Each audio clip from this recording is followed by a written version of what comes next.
ezali moko ya ba musicien chrétien musicien yebana maka oki alobaka na kibo santu makasi bien aimé dans le Seigneur et salamike musicien wana asente apesi mwana ya église na yezemi apesi mondimizemi et musicien a vu mwana ya église wana atindi ye na Amérique akende kovanda kuna mais musicien lorsque au sente mwasi ya église mondimi opesi yezemi oyebi bien que mondimi wana dans la fiancée na baya ke église ce que yo bala déjà ozana mwasi na bana na ce que au sauter premier tonne opesi mondimi zemi pour nani ni conduite ya lolenge ya boye na kati ya lingomba nzambe yo za moyembi oza na mwasi no ozali na bana okei koluka oyo ya moninga ezali malamu te lorsque bato baza koka banzembo na yo bakanisi ke yo nde mosantu ya basantu ya banzembo ya ba musicien chrétien nyonso mais alors que na nkuku eloko moko ya très grave ezali oyo sala olingi pe kotubela te o bato balobaka na sese kaka ne veulent pas confesser leur péché yango na ba problème ezalaka musique chrétienne ekufi po nini masumu eleke belé et pas ba musicien chrétien eleke belé parce que makambo ezoleka na église ekomi kopesa kanda tokomi koyoka posa sikoyo ye moko aya nanu parce que na malaki balobi nini. Voici, je ferai de nouveau la différence entre celui qui sert Dieu et celui qui ne le sert pas. Tolingi yangonde mbonana que Jésus-Christ lui-même a ça la différence entre les vrais chanteurs. Yalelo nao basako sali laïté.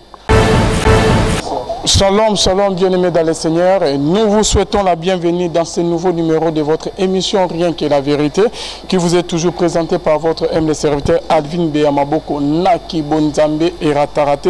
Bonzambe, na Bonzambe, Lola, et Zofuta bien-aimés dans le Seigneur. Simanango Torolobake, Nzambe et Yaboye, Tokwaye, les Sousou Ouapi et bien-aimés dans le Seigneur. Un grand merci, na pasteur Feza Missia, la bouche autorisée de l'éternel depuis Zurich. Na filo mokwaya motema ya Bivence Deomo depuis Londres na mama Gisèle Lukelo motema ya papa Emmanuel na Boston na bosanité mama moko bien mama moko malam mama mami Mbunga motema ya papa Blaise Mbunga et na Suisse et ba joyeux anniversaire Mbotama Elamu Tantine Tomba Lumière Tantine Tomba Lumière na Bruxelles Nzambe Ayalola Amono Tantine moko bien Tantine Tomba et Lumière na Bruxelles. Bon Nzambe lelo ezokita na loye moteme na maloba très chef des téléspectateurs et longo na Jijika Kabe ya kande bozo mona yana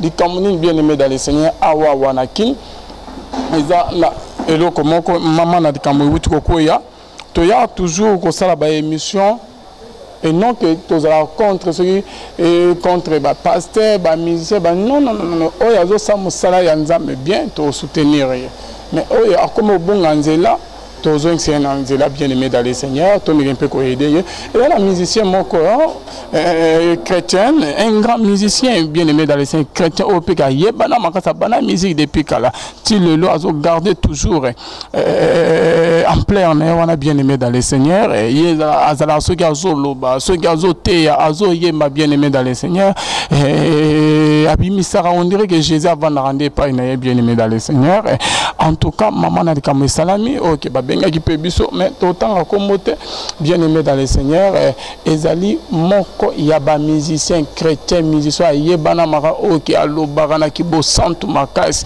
bien aimé dans le Seigneur et salamike musicien wana asente apesi mwana ya église na yezemi apesi mondimizemi et musicien a vu mwana ya église wana atindi ye na Amérique akende kovanda kuna tellement que moi si n'avais pas que maman mon ami qui sera naïe alors que basi mososte abomine moto mais musicien lorsque au sainté moi si il y a église mondimi au pesi yezemi oyebi bien que mondimi wana dans la fiancée na baya que église ce que yo bala déjà ozana mwasi na bana na ce que au sauter premier tonne au pesi mondimi zemi à décevoir, au décevoir et puis mobile fiancé au bayar na église au kamati au tinaye na poto bien aimé. Tout en Jijika, ok, Aizawana, a remis peu que le balilo mot concernant les Kamongo, yé mutaza, et na biso, na mosala oyo, na yébité, ce qui a coquille le merci en tout cas pour l'invitation. Nandenge associé à l'issue pour analyser certains faits pour les kakana na domaine na biso. Avant na yambola na pesa yano ndekwalvin kaka ba chrétien ya Kinshasa awa to ya ba congolais nde bazalaka na incompréhension moko na ebité so utaka na lifelo te utaka na mitu na ebité so utaka wapi soko tali bandeko baza na politique ba journaliste o nyonso ba mesana ko débattre sur ba fait bazaka na liberté na bango lelo soko otali bazako ba mandat chef de l'état a continuer toi continuer te parce que constitution article 70 et lobby mandat eza 5 ans refait une fois point barre et s'il koko baté bazako loba bazako sala ba échange ozako monde to kakate ye chef de l'état ngo alandi bango bokangela nga batwana bazako loba mabe nanga to kakate basaka na liberté et ça la pour le premier ministre et ça la pour le ministre balobaka en toute liberté sur les faits tels que ezali na jargon na biso tolobaka l'information est sacrée mais le commentaire est libre journaliste ayi onyo sami oazwa formation lokolonga nazwa ya journalisme ayebi yango information est sacrée mais commentaire est libre journaliste a na liberté na ye ya kosala commentaire o ya lingi oza komona mais na ba chrétien ote bolobinga bozolo ba makamu na biso bozolo ba makamu na biso tozolo ba makamu na bino ni biso zo ko présenter les faits tel que ezali toza ba nzambe tokoki ko linga te n'importe quoi o ezali ko salema et le cas sous silence te il faut to mekako réfléchir sur yango pour nani conduite ya lolenge ya boye na kati ya lingomba nzambe yo za moyembi oza na mwasi no ozali na bana okei koluka oyo ya moninga ezali malamu te lorsque bato baza koka banzembo na yo bakanisi ke yo nde mosantu ya basantu ya banzembo ya ba musicien chrétien nyonso mais alors que nan kuku eloko moko ya très grave ezali oyo sala olingi pe kotubela te o batu balobaka na sese kaka balobaka na sese occasion yango ya kobongisa nazali kokomi tuna convoitise oyo ba frère bakomi nango vis-à-vis ya ba sœur oyo baza déjà na ba fiancé na bango ezali kouta wapi ezali kouta wapi mibeko liloba na nzambe epekisi okende kozwa fiancé ya moninga epekisi ezali lisumu akomi deja ya bato kozwa ye te mais lorsque banzembo na bino boza koyemba kaka pona kolakisa ke kuna baza kosala bajeton etondi na banzembo ya musicien chrétien ebele bajeton ozobwaka na baninga jeton tala comportement na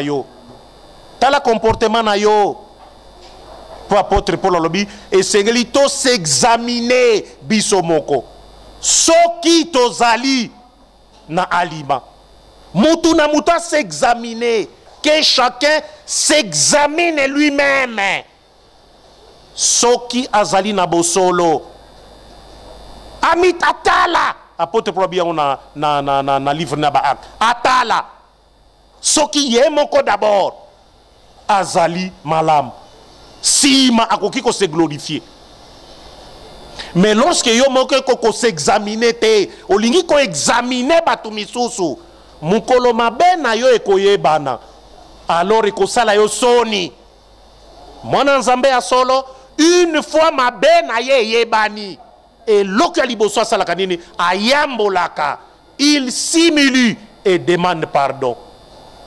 Roi David, ce n'est pas pour rien que Dieu a dit c'est l'homme selon mon cœur. Ce n'est pas pour rien, parce que cet homme était humble.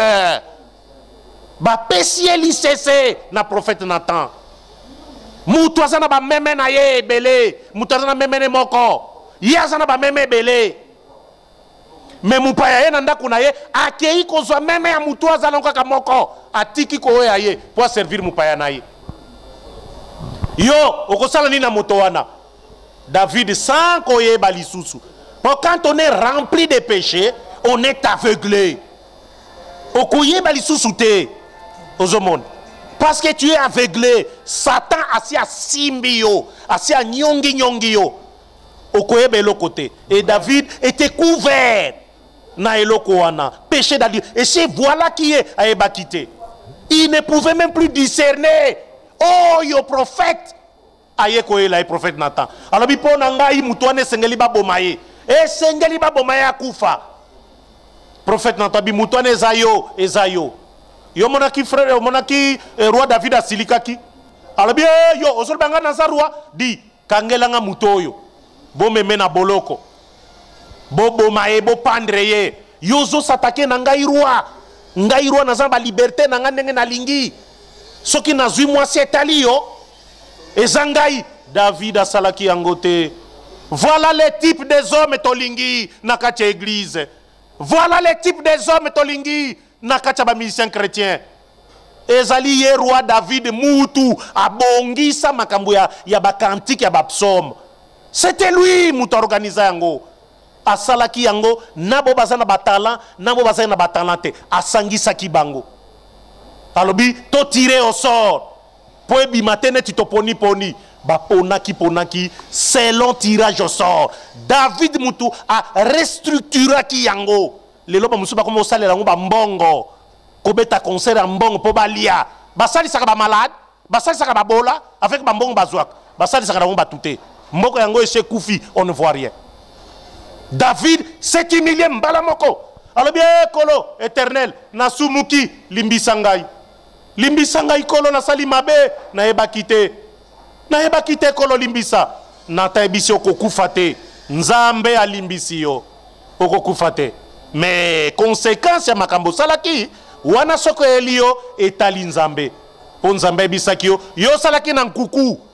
Oya yo bakosala bango na misu ya batu sous le soleil.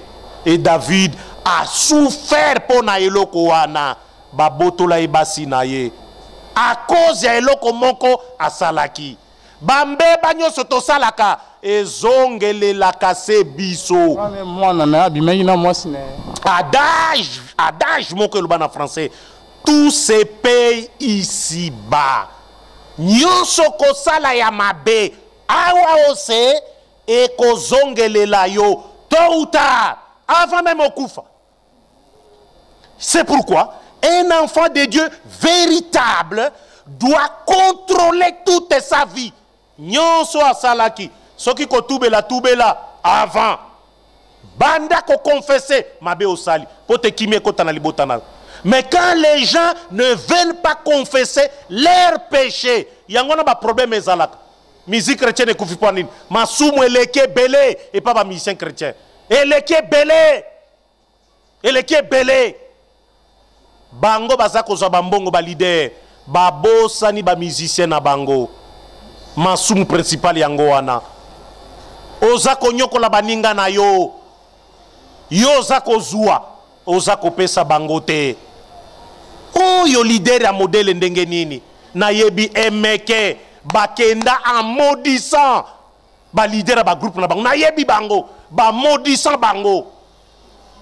Tokomona sokende liboso amoke ngata na yemba kite. Amoke ba loba makambo ebele contre ba leader ya ba groupe chrétien wana. Ba yebi yango ils sont courants, ils savent que nous avons été maudits. Na bartiso yo to nyoko la tozopesa oni salaire ko futela bango banda coûté to assister bango aucunement. Lelo ba combattant même na poto balingi même pas comme na ba mission chrétien wana. Pona nini? Banzemo na bango pesa mabe, banzemo na bango pesa bêtise. To eza comportement na bango des mabe vis-à-vis na ba condisciple na bango. yoza patron yambi batu mais zala lokola leader oyo azali véritablement chrétien bozo sala loka mombongo apôtre pour que personne use de fraude et de cupidité dans les affaires avec son frère. Alors bien on a battu Thessaloniciens, car Dieu tire vengeance de ces choses telles que nous l'avons dit et annoncé. Nzambe a se venger un jour. Les loba leader ba groupe bango. Oka isusu bango. Bazoka na isusu te. Ole ke ba loka to luka to sala ba séminaire. Yango na zako bisa papa ba Jacques Biongo. On appelle Simboka. Na pe Simbote bisika zali. To meka ko réfléchir sur quelle a été conduite ya mabe ya ba musicien chrétien vis-à-vis ya ba carrière na bango. To bongisango maintenant. Oyebi koza na problème avec ton frère, va les voir. Et belé ba wele kana ba dim na bango na ba offrande ko kende kotika na panier na ba église o ba kendaka. Ba bossa na ba passer na bango liboso, mais Christ alobinine. Soki okei kotika offrande na yo. Et que on se rappelle koza na problème na mutu songolo, tika yango pembeni. Kende ko réconcilier yo na moninga na yo. Ba musicien na bino nyonso wana o ba participer na succès ya album na bino o bo liela ngo ba mbongo ebele. Merci beaucoup Jijika, c'est gentil. O bo liela ngo ba mbongo ebele bo sala ba succès bo beta ba LC bo beta ba tolo nga na yebani na Allemagne na Suisse na France un peu partout aux États-Unis. Ces musiciens là bo malmélian bo pesa ba mbongo te, c'est le moment qu'on se réconcilie na bango. Ko senga bango pardon. Kosenga bango pardon. Yo Jijika oza chroniqueur bo bana pena bango depuis kala okoki ko lo bana musicien. Ozo monte ke ye kutu masine ezama azama simo malam parce que to moni ba musicien belé ba divorcer na ba basi na bango suite basi bazo ba ke conduite ya mabe ya ba musicien pe bazo pesa ba raison OK basi na bango peut-être que ba la soumise te blomo ya bongo be mais ye quand même na mwasi malam akanyi motema aye malgré que likamango ye bandimi ke batinda c'est wana na poto pona ke eye banate.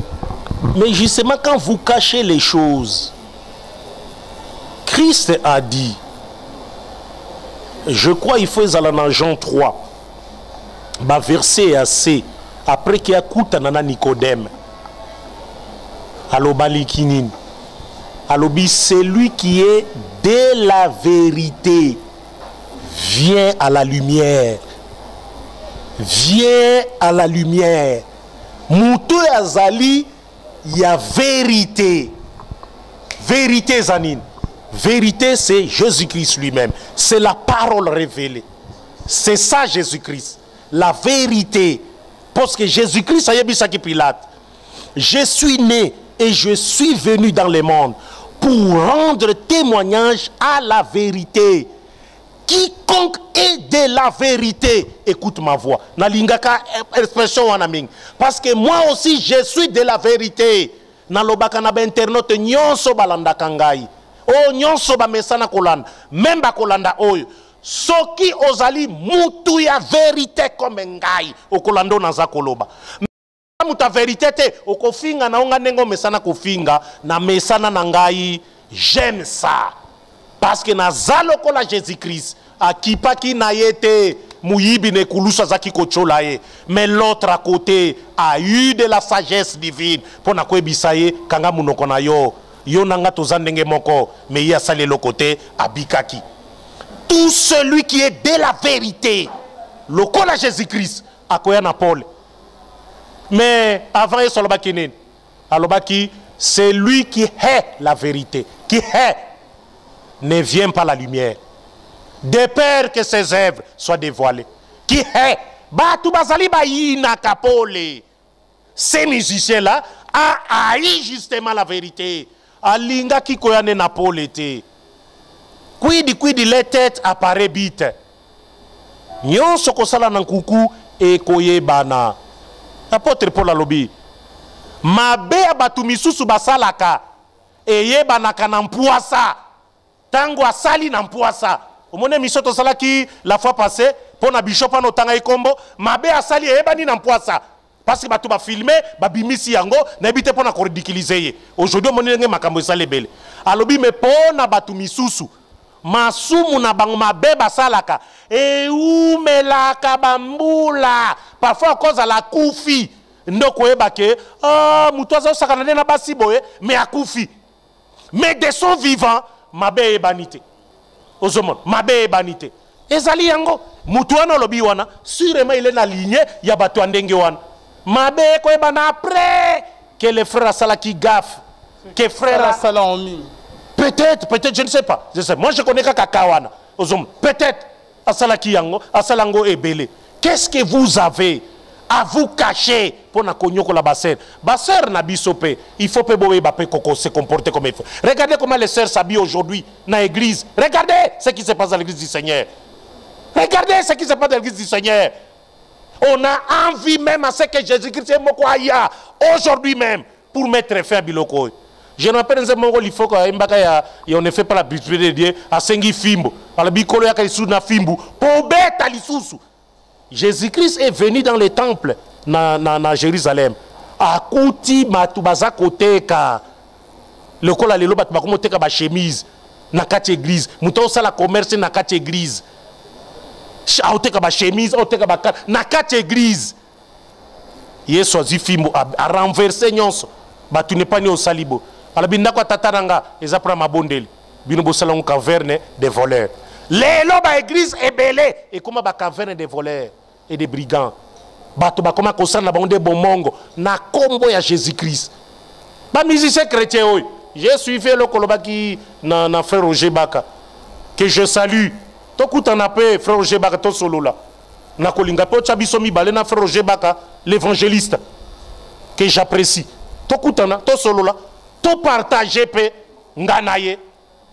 Oyo etali ndenge makambo ezali koleka na mboka na biso ezala côté ba pasteur ezala côté ba mission chrétien toloba qu'est-ce que nous cherchons le but c'est quoi ndeko Alvin c'est que la lumière ezala na yebiso papa ba Jacques Mbiongo to sololi na ye je n'arrêterai pas de le saluer ala kisaki souci na ye pour la musique chrétienne ndenge kufi il a insisté sur le comportement des uns et des autres musique chrétienne et koki ko zala boyete musique wana oh mettez la cantique ndenge zalaki lisez les psaumes au sentir profondeur il y a maloba azaf azaki kozwa il y a inspiration oyo yemoko David na chorale na ye bas ba psaume ezali wana totanga kayango même Yesu yemoko ayembi psaume yemoko ayembi psaume de son vivant ayembi psaume.